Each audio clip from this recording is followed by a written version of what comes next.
За маш олон асуулт байгаа маа. Энэ тавхан нүур гэрээч биш. Хоёр улсын хоорондын засгийн газар хоорондын хэлэлцээр байгаа. Тавхан нүур ийм баримт бичиг боловч маш том салбарын асуудлыг 20 жилээр зохицуулж байгаа ийм баримт бичиг ороод ирж байгаа маа. За тэгээд нэгдүгээр асуултан дээр бол сая хүмүүс бас хариулт авлаа. Тэгэхээр өмнө нь энэ агаарын үлгийн төлш нийлүүлдэг асуудлыг хувийн хвшлийн зарчмаар бизнесийн зарчмаар шийдвэрлэдэг байсныг Эрчис Ойл гэдэг компани байгуулад тэгээ одоо энэ агаарын үлгийн төлшийг 100% одоо төр хариуцж байгаа гэж ойлголоо. За энэ Эрчис Ойл гэдэг компани хизээ байгуулагдсан, ямар учиртай, захирал нь одоо энд байгаа мó? Цаашид ер нь одоо энэ ямар үйл ажиллагаа эрхлэх юм? Нэгдүгээр асуулт. За хоёрдугаар асуултын хувьд болохоор за хувь эзэмшил энэ хамтарсан компани хувь эзэмшил чи энэ хилцээр дээр байхгүй. Та нар амаараа 60 40 гэж яриад байгаа боловч тэр хувь эзэмшлийн асуудлыг хилцээрт чинь тусгагдаагүй байна. За тэгээд одоо тэрийг ямар зохицуултаар яаж хийх юм бэ гэдэг асуулт. За 3 дугаар асуулт. Энэ хамтарсан компани чинь болохоор Чингис хаан олон улсын нисэх буудлын дид үтсийг удирдах болон ашиглах эрх үүрэгтэй байх юм байна. За түрүү нэг зухас дурдагдлаа. Энэ дид бүтцийн өмчлөл ер нь хаана байгаа вэ? Японы талтай хийсэн гэрээн дээр ер нь энэ асуудал анхнаасаа яаж туссан байсан юм бэ? Цаашд одоо ингээд нэг юм компани удирдах юм байна. За арайх нь асуудал.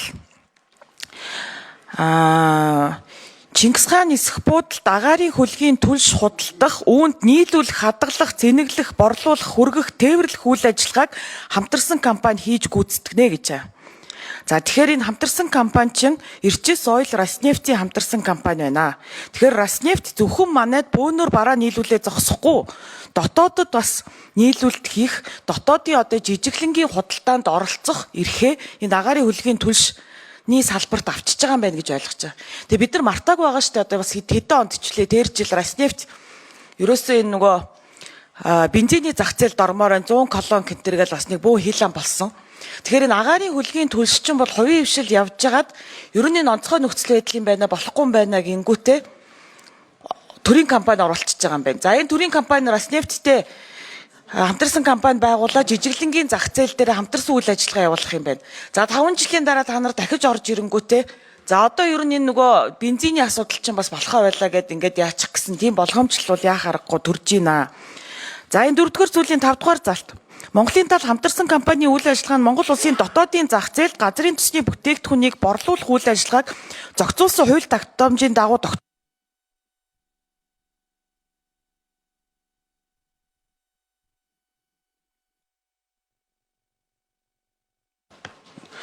За хариулт тоонсод 3 номер.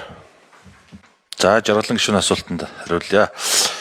За өмнө нь хувийн хвшил хийжсэн. За тэр талаар сая алдарч охлон гишүүн асуултанд хариулахдаа манай газрын дарга хариулсан. За Эрчис Ойл гэж компани 2020 оны 1 сарын 8-ны өдөр байгуулагдсан. Уул уурхай хүнд үйлдвэр яамны 100% хувьцаа эзэмшилтэй төрийн мэдлийн компани одоо үйл ажиллагаа явуулж байгаа. Захирал нь Баян Мөх гэж хүн байгаа. За хилцээр дээр энэ одоо 60 40 гэдэг харьцаага бид нар бас одоо төрөүний нөгөө зөвтгөрөл гишүүний асуултанд хариулсан шиг энэ нөгөө санам жижиг дээр байгуулчаад явж байгаа. Тэгэхээр энийг одоо компани байгуулах гэрээний асуудал дээр оруулж тусгаж өгье. Энэ харьцаан дээр бол бид нар тохирсон байгаа гэдгийг хэлье.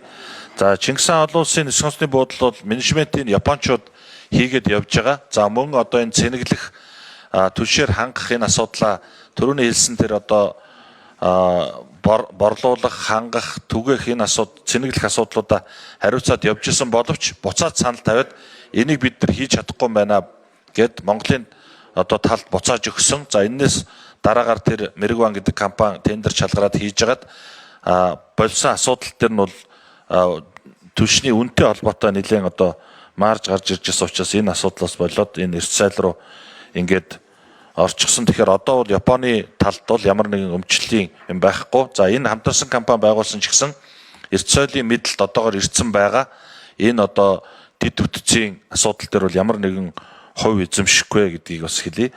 За Роснефть компанитай тэр жижиглэнгийн борлуулалттай холбоотой асуудал дээр Монгол улсад нийлүүлж байгаа одоо шатхууны 30-аас дээш хувийг нийлүүлж байгаа компани дотоодын жижиглэн борлуулалт хийхгүй гэсэн ийм одоо заалт бид нар оруулж өгсөн байгаа. Тэгэхээр энэ дээр бол тэр жижиглэнгийн 100 шатхуун түгээх станц центртэй холбоотой асуудал бол орж ирэхгүй. За юун дээр бол онгоцны түвшин дээр бол ерөөсөө нэг тийм олон хувийнхан одоо өнөөдрийн 70 мянган нэг 10 гаруй мянган тонны хувийнхаа оруулж ирээд борлуулж байгаа. За тэгвэл энэ дэр гол үйл ажиллагааг Эрдсойл компани хийгээд явдаг. Эрдсойл компани тэр орон нутгийн болон энэ дотоодын нислэгүүдийн цэнгэлт юмнуудаа бол хийгээд явдгаа гэж хэлье. За сүүлийн асуултыг тодруулж асуусны дараа хариулж. За 4-5 дээр хариулдаг чинь. 4-5 чинь байлаа. За 4 номер гүйцэж хариулъя.